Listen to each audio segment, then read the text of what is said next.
ইসলামী ব্যাংকের প্রধান কার্যালয়ের সামনে বিক্ষোভ, পুলিশের সঙ্গে ধস্তাধস্তি, উত্তেজনা আর বিশৃঙ্খল পরিস্থিতি।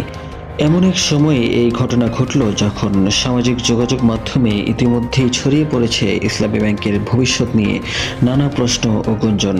রাজধানীর মতিঝিলে ব্যাংকটির প্রধান কার্যালয়ের সামনে নতুন চেয়ারম্যান নিয়োগের প্রতিবাদে বিক্ষোভ করেন একদল আন্দোলনকারী। তাদের দাবি, এই নিয়োগের মাধ্যমে ব্যাংকটিকে আবারও বিতর্কিত প্রভাব বিস্তারের সুযোগ তৈরি হতে পারে।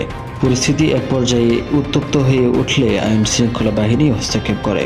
তবে অনেকের মতে এই বিক্ষোভ শুধুমাত্র একজন চেয়ারম্যানকে ঘিরে নয়, এর পিছনে রয়েছে ইসলামী ব্যাংককে কেন্দ্র করে দীর্ঘদিনের বিতর্ক এবং ক্ষমতার দ্বন্দ্ব।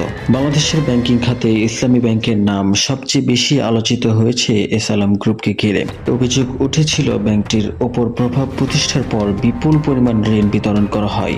সাম্প্রতিক রাজনৈতিক পরিবর্তনের পর ব্যাংকটির পরিচালনা পর্ষদে পরিবর্তন আসে। অনেকে ধারণা করেছিলেন বিতর্কের অর্থায় হয়তো শেষ হতে যাচ্ছে, কিন্তু নতুন চেয়ারম্যান নিয়োগকে কেন্দ্র করে দেখা দেওয়া এই বিক্ষোভ প্রমাণ করছে যে ইসলামী ব্যাংককে ঘিরে মতবিরোধ এখনো বিদ্যমান। সাংবাদিকরা এই মুহূর্তে ইসলামী ব্যাংকটাকে রক্ষা করেন, কারণ তারা জুমে মিটিং করাইতে থাকতে চেয়ারম্যানের সাথে।